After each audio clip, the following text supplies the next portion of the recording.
안녕하세요, 여러분. 요즘 난방비 고지서 받아보셨나요? 저는 지난달 고지서 보고 깜짝 놀랐어요. 작년보다 거의 5만 원이나 더 나왔더라고요.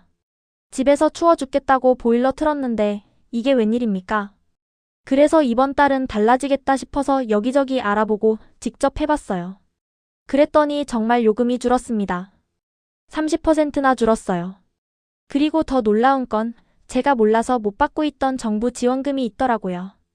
옆집 박 할머니한테 들었는데 신청하면 겨울마다 돈을 준대요.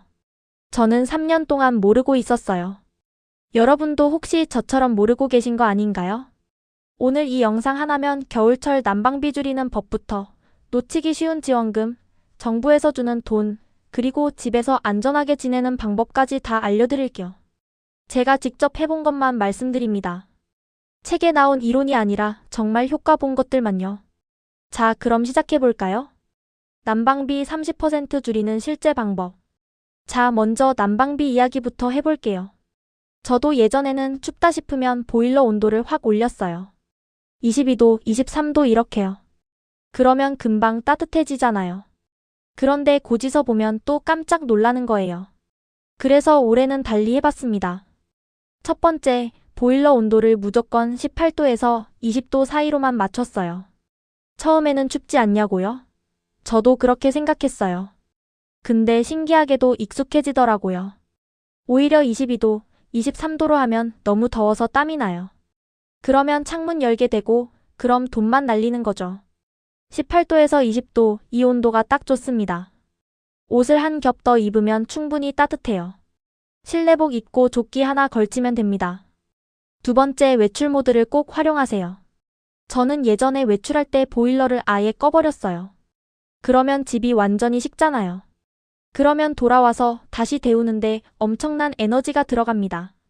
오히려 돈이 더 나가요. 그래서 요즘은 외출 모드로 해놓고 나갑니다.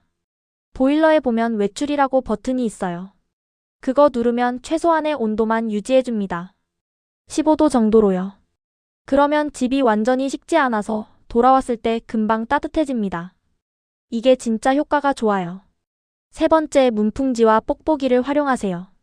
저는 작년까지 문풍지가 뭔지도 몰랐어요. 근데 옆집 할머니가 이거 붙이면 완전 다르다고 해서 한번 해봤습니다. 현관문 아래쪽에 붙이는 긴 스펀지 같은 거예요. 다이소 같은 데 가면 1,000원에서 2,000원이면 살 수 있어요. 이거 붙이니까 바람이 안 들어와요. 특히 현관문 아래로 바람 들어오는 집들 많잖아요. 그게 완전히 막힙니다. 그리고 창문에는 뽁뽁이를 붙였어요. 택배 올 때 나오는 그 뽁뽁이요. 버리지 말고 모아두세요. 창문에 물 살짝 뿌리고 뽁뽁이를 탁 붙이면 됩니다. 그러면 찬 기운이 덜 들어와요. 보기에는 좀 그렇지만 집에서 혼자 있는데 뭐 어때요? 따뜻하면 장땡이죠. 네 번째, 전기장판 사용법입니다. 저는 전기장판을 밤새 켜놓고 잤어요. 그것도 3단으로요. 그런데 이게 전기를 엄청 먹더라고요. 요즘은 자기 30분 전에 미리 켜놓습니다. 이불 안이 따뜻해지면 1단으로 낮추고 자요. 그리고 자다가 더우면 아예 꺼버립니다. 한밤중에 켜놓을 필요 없어요. 이불이 이미 따뜻하니까 그 온기가 계속 유지돼요. 이렇게 하니까 전기료가 확 줄었습니다. 다섯 번째, 커튼을 꼭 활용하세요. 낮에는 커튼을 열어서 햇빛을 최대한 드립니다. 햇빛이 천연 난방이에요. 거실이나 방에 햇빛이 들어오면 실내 온도가 2도에서 3도는 올라가요. 그리고 해지면 커튼을 바로 닫습니다. 창문으로 열이 빠져나가는 걸 막는 거예요. 두꺼운 암막 커튼이면 더 좋고요. 저는 이 5가지를 실천했더니 진짜 난방비가 30% 줄었어요. 작년 12월에 15만 원 나왔는데 올해는 10만 원 조금 넘게 나왔습니다. 5만 원 아끼면 한 달 반찬값 나오잖아요. 이거 절대 무시 못합니다. 놓치기 쉬운 겨울철 정부 지원금. 자, 이제 정말 중요한 이야기 할게요. 정부에서 주는 돈 받고 계세요? 저는 몰라서 3년 동안 못 받았어요. 옆집 박 할머니가 알려줘서 올해 처음 신청했습니다. 받고 나니까 화가 나더라고요. 왜 진작 모르고 있었나 싶어서요. 그래서 여러분은 꼭 받으시라고 오늘 알려드리는 겁니다. 첫 번째, 에너지 바우처입니다. 이게 뭐냐면 겨울철 난방비를 정부에서 지원해주는 거예요. 돈으로 주는 건 아니고 카드로 줍니다. 전기료나 가스비 낼 때 그 카드로 내면 할인이 되는 방식이에요. 혼자 사는 어르신은 1년에 20만 원에서 30만 원 정도 지원받을 수 있어요. 두 분이 사시면 더 많이 받고요. 단 조건이 있습니다. 소득이 일정 기준 이하여야 해요. 기초생활수급자나 차상위계층이면 당연히 받을 수 있고요. 그게 아니어도 소득이 낮으면 받을 수 있어요. 작년 기준으로 혼자 사시는 분은 한 달 소득이 120만 원 이하면 받을 수 있었어요. 두 분이 사시면 200만 원 이하고요. 연금 받으시는 분들도 신청할 수 있습니다. 국민연금이나 기초연금 받으시잖아요. 그 금액 다 합쳐서 기준 이하면 되는 겁니다. 신청은 주민센터에 가시면 됩니다. 준비물은 신분증 하나면 충분해요. 가서 에너지 바우처 신청하러 왔다고 하시면 직원분이 다 알려줍니다. 신청 기간이 정해져 있어요. 보통 1월부터 신청 시작합니다. 지금 신청하시면 내년 겨울부터 받을 수 있어요. 두 번째, 난방비 지원 제도입니다. 이건 지자체마다 조금씩 다른데요. 서울시나 경기도 같은 데서 추가로 난방비를 지원해주는 경우가 있어요. 저는 서울에 사는데 작년에 3만 원을 추가로 받았습니다. 이것도 주민센터에 가면 알려줘요. 여러분이 사시는 동네 주민센터에 전화해서 물어보세요. 난방비 지원 제도 있냐고요. 있으면 신청 방법 알려달라고 하시면 됩니다. 세 번째, 지자체별 추가 혜택입니다. 요즘은 지자체마다 어르신들 지원하는 게 많아요. 난방용품 지원해주는 데도 있고 건강검진 무료로 해주는 데도 있어요. 저희 동네는 작년 겨울에 홀몸 어르신한테 전기장판을 무료로 나눠줬어요. 제 친구 어머니가 받으셨는데 신품이더래요. 이런 거 모르면 못 받습니다. 그러니까 주민센터랑 친하게 지내세요. 가끔 들러서 어떤 지원 제도 있는지 물어보시고요. 직원분들이 바쁘긴 하지만 친절하게 알려줍니다. 특히 복지 담당 직원분한테 물어보시면 자세히 알려줘요. 신청 방법 정리해드릴게요. 주민센터 방문하시면 됩니다. 전화로도 되는데 직접 가시는 게 확실해요. 신분증 챙기시고요. 통장도 하나 들고 가세요. 지원금 받을 통장 번호 알려줘야 하거든요. 가시면 창구에 에너지 바우처 신청하러 왔다고 말씀하세요. 그러면 신청서 주는데 이름이랑 주소 쓰고 서명만 하면 됩니다. 어렵지 않아요. 5분이면 끝납니다. 신청하고 나면 한 달 정도 지나서 집으로 카드가 옵니다. 그 카드로 전기료, 가스비 내시면 되는 거예요. 저도 올해 처음 받았는데 진짜 좋더라고요. 난방비 걱정이 확 줄었습니다. 여러분도 꼭 신청하세요. 몰라서 못 받는 돈이 제일 억울합니다. 겨울철 집에서 미끄러지지 않는 방법. 자, 이제 안전 이야기 할게요. 돈도 중요하지만 건강이 제일 중요하잖아요. 특히 겨울에 집에서 넘어지는 사고가 정말 많습니다.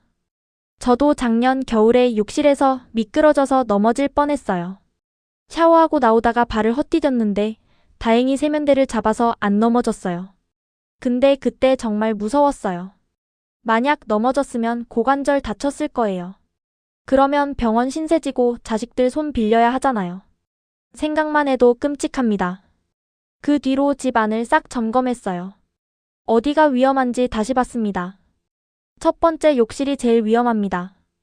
욕실 바닥은 항상 물기가 있잖아요. 특히 샤워하고 나면 미끄럽죠. 저는 미끄럼 방지 매트를 깔았어요. 다이소에서 샀는데 5,000원 정도 했어요. 바닥에 쫙 깔아놨더니 훨씬 안전해졌습니다. 발이 헛디디지 않아요. 그리고 욕실에 손잡이도 달았어요. 변기 옆이랑 샤워부스예요. 이거 정말 좋습니다. 일어서거나 앉을 때 잡을 때가 있으니까 안심이 돼요. 손잡이는 인터넷에서 샀는데 10,000원 정도였어요. 나사로 박는 건데 아들한테 부탁해서 달았습니다. 혼자 사시는 분들은 주민센터에 연락하면 설치해주는 경우도 있어요. 두 번째, 슬리퍼 조심하세요. 저는 집에서 슬리퍼 신고 다녔는데 이게 위험하더라고요. 특히 뒤축 없는 슬리퍼요. 걷다가 벗겨지면서 넘어질 수 있어요. 요즘은 실내화를 신어요. 운동화처럼 생긴 실내화요. 발을 감싸주니까 훨씬 안전합니다. 그리고 밑창이 미끄럽지 않은 걸로 샀어요. 겨울용 실내화는 따뜻하기도 하고 미끄럼 방지도 되고 일석이조예요. 세 번째, 물기 관리가 중요합니다. 부엌에서 설거지하다가 물이 바닥에 튀잖아요. 그거 바로바로 닦으세요. 귀찮아도 그때그때 닦아야 합니다. 저는 부엌 입구에 걸레를 걸어놨어요. 물 튀면 바로 닦고요. 습관들이니까 이제는 자동으로 닦게 되더라고요. 현관도 조심해야 합니다. 비 오는 날 우산 들고 들어오면 현관이 젖잖아요. 신문지나 수건 깔아두고 물기 흡수되게 하세요. 네 번째, 조명을 밝게 하세요. 어두우면 문턱이나 턱을 못 보고 걸려 넘어질 수 있어요. 특히 밤에 화장실 갈 때 조심해야 합니다. 저는 복도에 센서 등을 달았어요. 사람이 지나가면 자동으로 켜지는 거요. 이거 정말 편합니다. 스위치 찾을 필요도 없고 자동으로 켜지니까요. 침대 옆에도 스탠드 하나 두세요. 밤에 일어날 때 바로 불 켤 수 있게요. 어둠 속에서 걸어가는 게 제일 위험합니다. 다섯 번째, 바닥 정리 꼭 하세요. 바닥에 물건 놓지 마세요. 전선줄 같은 것도 위험합니다. 걸려 넘어질 수 있어요. 저는 전선줄을 벽에 테이프로 고정했어요. 바닥에 안 늘어지게요. 그리고 카펫 같은 거 깔았으면 가장자리를 고정하세요. 들뜨면 발이 걸려요. 여섯 번째, 급하게 움직이지 마세요. 전화벨 울려도 천천히 가세요. 택배 왔어도 천천히 가면 됩니다. 급하게 뛰어가다가 넘어지는 경우가 많아요. 나이 들면 균형 감각이 떨어져요. 젊을 때처럼 빨리 움직일 수 없어요. 천천히 움직이는 게 안전합니다. 일곱 번째, 아침에 일어날 때 조심하세요. 자다가 벌떡 일어나면 어지러울 수 있어요. 특히 혈압약 드시는 분들은 더 조심해야 합니다. 일어날 때는 천천히 일어나세요. 먼저 침대에 앉아서 10초 정도 있다가 일어나세요. 그러면 어지럼증이 덜해요. 제가 이렇게 조심하니까 지금까지 한 번도 안 넘어졌어요. 예전에는 1년에 한두 번씩 휘청했는데 요즘은 그런 일이 없습니다. 여러분도 꼭 조심하세요. 특히 욕실이랑 부엌이요. 넘어지면 정말 큰일 납니다. 전기장판, 온풍기 안전하게 쓰는 법. 자, 이제 전기제품 안전 이야기 할게요. 뉴스 보면 겨울마다 전기장판이나 온풍기 때문에 불나는 사고 나오잖아요. 남의 일 같지만 조심해야 합니다. 저도 몰라서 잘못 쓰고 있었어요. 알고 나니까 아찔하더라고요. 첫 번째, 전기장판 사용법입니다. 전기장판을 접어서 보관하시면 안 됩니다. 저는 여름 동안 접어서 장롱에 넣어뒀었어요. 근데 이게 안에 전선이 끊어질 수 있대요. 끊어진 채로 쓰면 불날 수 있고요. 이제는 돌돌 말아서 보관해요. 넓게 펴서 한쪽 끝부터 돌돌 말면 됩니다. 그리고 무거운 거 올려놓지 마세요. 쓸 때도 주의해야 합니다. 전기장판 위에 이불 여러 겹 덮으면 열이 갇혀서 위험해요. 이불 한 겹만 덮으세요. 그리고 밤새 켜놓지 마세요. 자기 전에 미리 켜서 따뜻하게 해놓고 잘 때는 끄거나 1단으로 낮추세요. 전기장판 수명도 있어요. 보통 5년 정도 쓰면 교체하는 게 좋대요. 오래된 거 계속 쓰면 위험합니다. 두 번째, 온풍기 사용법입니다. 온풍기는 전기를 정말 많이 먹어요. 그래서 다른 전기 제품이랑 같은 멀티탭에 꽂으면 안 됩니다. 저는 온풍기를 벽에 있는 콘센트에 바로 꽂아요. 멀티탭 쓰면 과부하 걸려서 불날 수 있어요. 그리고 온풍기 앞에 빨래 말리지 마세요. 이것도 위험합니다. 뉴스 보면 이것 때문에 불난 경우 많아요. 온풍기는 사람이 있을 때만 켜세요. 외출할 때나 잘 때는 꼭 끄고요. 혹시 모르니까요. 세 번째, 콘센트 관리입니다. 콘센트에 먼지 쌓이면 불날 수 있어요. 특히 오래 꽂아둔 콘센트요. 한 달에 한 번씩은 플러그 뽑아서 먼지 닦아주세요. 마른 걸레로 쓱 닦으면 됩니다. 그리고 문어발식으로 여러 개 꽂지 마세요. 멀티탭 하나에 전기장판, 온풍기, 히터 다 꽂으면 과부하 걸려요. 전력 용량 확인하세요. 멀티탭에 보면 최대 몇 와트까지 쓸 수 있다고 써 있어요. 그거 넘으면 안 됩니다.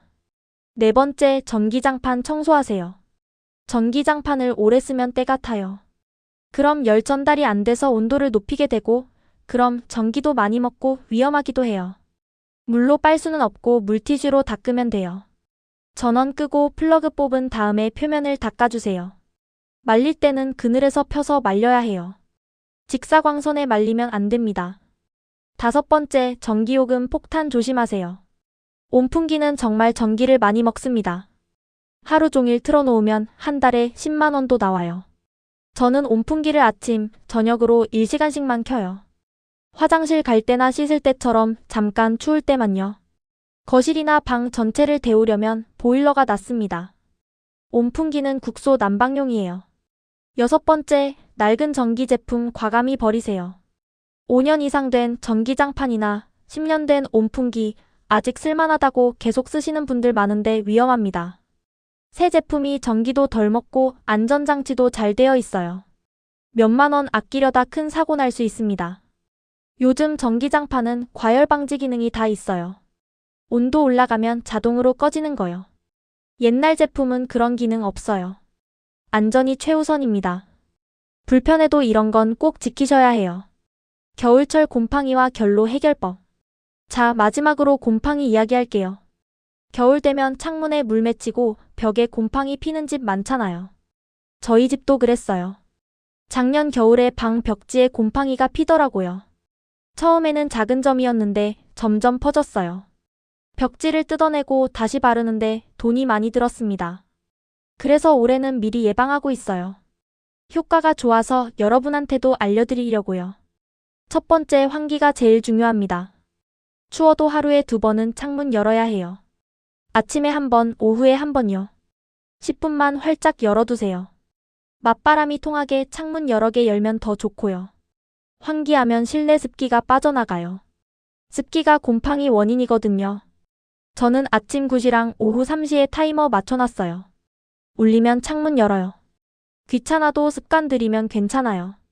2번째, 결로 방지하는 법입니다. 아침에 창문 보면 물이 주르륵 흘러내리잖아요. 그게 결로예요. 실내외 온도 차이 때문에 생기는 거예요. 결로 생기면 바로 닦아주세요. 신문지나 수건으로 물기 닦으면 됩니다. 저는 창문 아래쪽에 신문지를 깔아놔요. 물이 흘러내리면 신문지가 흡수해요. 하루에 1번씩 갈아주면 돼요. 뽁뽁이 붙이는 것도 결로 예방에 도움돼요. 창문 안쪽에 붙이면 찬 기운이 덜 들어와서 결로가 덜 생겨요. 3번째, 제습제 활용하세요. 요즘 제습제 싸게 많이 나와요. 1,000원짜리 작은 거부터 만원짜리 큰 것까지 다양해요. 저는 옷장이랑 신발장에 제습제를 넣어놨어요. 습기 많은 곳에 두면 좋아요. 제습제 보면 물이 차거든요. 다 차면 버리고 새 걸로 갈아주면 됩니다. 숯도 좋아요. 숯은 습기 제거랑 냄새 제거에 다 효과 있어요. 저는 화장실이랑 신발장에 숯 넣어뒀어요. 4번째, 가구 배치 조심하세요. 가구를 벽에 딱 붙여놓으면 곰팡이 생기기 쉬워요. 공기가 안 통하거든요. 벽이랑 가구 사이를 10cm 정도 떼어놓으세요. 그러면 공기가 통해서 곰팡이가 안 생겨요. 저는 옷장을 벽에서 떼어놨어요. 뒤에 빗자루 하나 들어갈 정도로요. 그랬더니 작년에 옷장 뒤에 생겼던 곰팡이가 올해는 안 생겼어요. 5번째, 빨래 실내 건조 조심하세요. 겨울에 빨래를 집안에서 말리는 분들 많죠. 저도 그랬어요. 근데 이게 습기를 엄청 만들어요. 빨래에서 나온 물기가 다 실내 공기로 가거든요. 그러면 곰팡이 생기기 딱 좋은 환경이 돼요. 빨래 말릴 때는 꼭 환기하세요. 창문 조금이라도 열어두고요. 환풍기 있으면 틀어놓고요. 아니면 욕실에서 말리세요. 욕실은 환기가 되니까요. 환풍기 틀어놓고 빨래 널면 됩니다. 저는 요즘 빨래를 조금씩 자주 해요. 한꺼번에 많이 하면 말리는데 시간 오래 걸리잖아요. 조금씩 하면 금방 마르고 습기도 덜 생겨요. 6번째, 싱크대 아래랑 화장실 환기하세요. 싱크대 아래 수납장 열어보세요. 습한 냄새 나지 않나요? 거기 곰팡이 생기기 쉬워요. 저는 하루에 1번씩 싱크대 문을 열어둬요. 1시간 정도요. 공기 좀 통하게요. 화장실도 마찬가지예요. 샤워하고 나면 꼭 환풍기 틀어놓으세요. 30분은 돌려야 습기가 빠져요. 저는 샤워 끝나면 타이머 30분 맞춰놓고 환풍기 켜요. 그러면 잊어버리지 않아요. 7번째, 이미 생긴 곰팡이 제거법입니다. 벽에 곰팡이 생겼으면 빨리 제거해야 해요. 놔두면 계속 퍼져요. 락스를 물에 희석해서 스프레이로 뿌려요. 락스 한 스푼에 물 한 컵 정도요 뿌리고 10분 기다렸다가 닦아내면 곰팡이가 지워져요. 단 락스는 표백제라 색깔 있는 벽지는 조심해야 해요. 안 보이는 곳에 먼저 테스트해보세요. 락스 냄새가 싫으면 베이킹소다 쓰세요. 베이킹소다를 물에 풀어서 곰팡이에 바르고 칫솔로 문질러요. 그리고 물티슈로 닦아내면 됩니다. 8번째, 보일러 온도 너무 높이지 마세요. 보일러를 너무 높게 틀면 실내외 온도 차이가 커져서 결로가 더 심해져요. 18도에서 20도가 적당하다고 했죠. 이 온도면 결로도 덜 생기고 난방비도 아끼고 일석이조예요. 9번째, 침대나 이불도 관리하세요. 이불을 항상 침대에 깔아놓으면 밑에 습기가 차요. 매트리스랑 이불 사이에요. 날씨 좋은 날은 이불 걷어서 매트리스가 숨쉬게 해주세요. 햇빛도 쬐어주고요. 저는 침대 밑에 제습제를 넣어뒀어요. 침대 밑도 습기 차기 쉬운 곳이거든요. 10번째, 식물 너무 많이 키우지 마세요. 식물은 물을 증발시켜요. 그러면 실내 습도가 올라가요. 겨울에는 식물을 조금만 키우는 게 좋아요. 저는 거실에 있던 화분 3개를 베란다로 옮겼어요. 2개만 거실에 두고요. 이렇게 하니까 올해는 곰팡이가 거의 안 생겨요. 작년에는 벽지 갈아야 했는데 올해는 괜찮습니다. 곰팡이는 건강에도 안 좋아요. 호흡기 질환 생길 수 있고 알레르기도 생겨요. 미리미리 예방하는 게 최선입니다. 겨울철 건강관리 꿀팁. 자, 여기까지 난방비 지원금 안전 곰팡이 이야기를 다 했는데요. 마지막으로 건강 이야기 좀 할게요. 겨울에 건강관리 잘못하면 봄 되어서 고생합니다. 첫 번째, 수분 섭취 잊지 마세요. 겨울에는 목 안 마르니까 물을 잘 안 마시게 돼요. 근데 난방 때문에 실내가 건조하거든요. 물을 마셔야 해요. 저는 아침에 일어나면 물 1컵, 점심 먹고 1컵, 저녁 먹고 1컵 이렇게 규칙을 정했어요.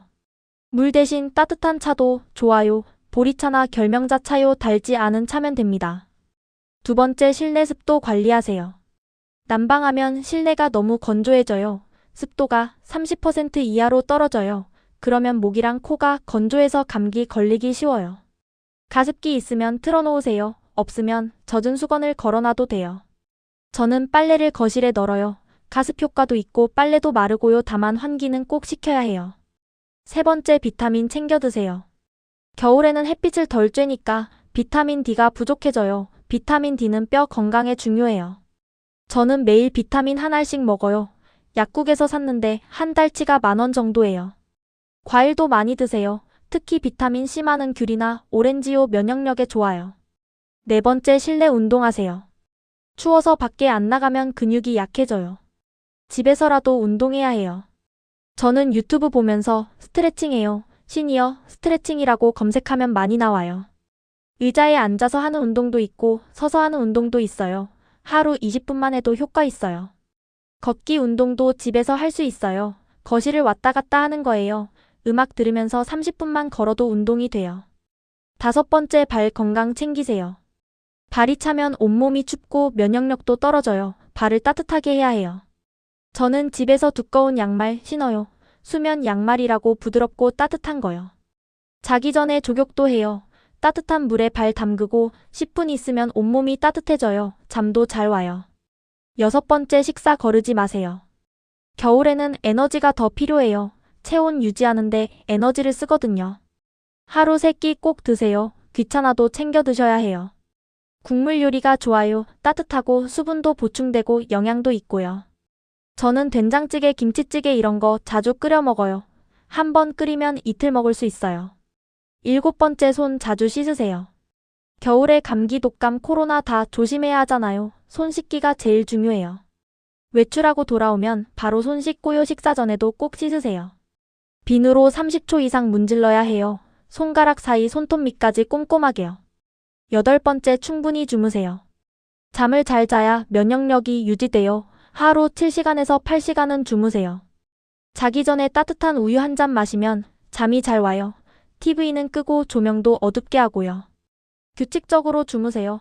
매일 같은 시간에 자고 같은 시간에 일어나면 몸이 리듬을 찾아요. 9번째, 사람 만나세요. 겨울에 집에만 있으면 우울해져요. 사람 만나서 이야기하는 게 중요해요. 경로당이나 복지관 가세요. 친구들 만나서 수다 떨고 웃으면 스트레스가 풀려요. 혼자 사시는 분들은 전화라도 자주 하세요. 자식한테 친구한테 통화하면 외로움이 덜해요. 10번째 병원 정기 검진 받으세요. 겨울 되기 전에 건강검진 받으셨나요? 혈압, 혈당 체크하셨어요. 기저질환 있으면 약 꼬박꼬박 드세요. 겨울에는 특히 조심해야 해요. 이상하면 바로 병원 가세요. 참다가 큰 병 됩니다. 마무리 마이너스 정리와 따뜻한 메시지. 자, 오늘 정말 많은 이야기를 했네요. 한번 정리해 드릴게요. 난방비 줄이는 법. 보일러 온도 18도에서 20도 유지. 외출 모드 활용. 문풍지 뽁뽁이 붙이기. 전기장판 타이머 사용. 커튼 활용하기. 정부 지원금. 에너지 바우처 꼭 신청하세요. 주민센터에 가면 됩니다. 신분증이랑 통장 들고 가세요. 난방비 추가 지원도 확인하세요. 집 안안전. 욕실에 미끄럼 방지 매트 깔기. 손잡이 설치하기. 조명 밝게 하기. 바닥 정리하기. 천천히 움직이기. 전기 제품 안전. 전기장판 접지 말고 돌돌 말아서 보관. 온풍기 멀티탭 사용 금지. 콘센트 먼지 제거. 낡은 제품 교체하기. 곰팡이 예방. 하루 2번 환기. 결로 바로 닦기. 제습제 활용.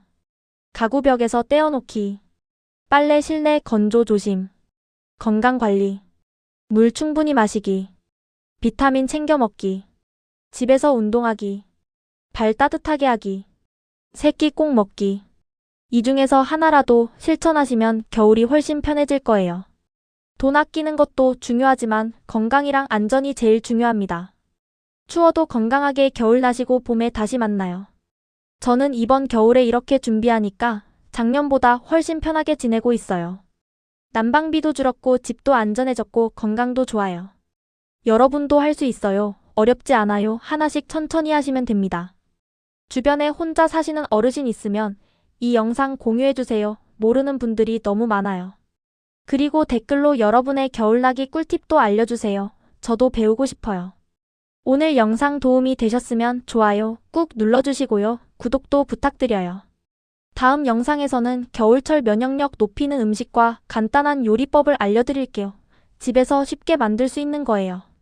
그럼 다들 따뜻하게 겨울 보내세요. 건강하세요. 감기 조심하시고요. 다음에 또 만나요. 안녕히 계세요.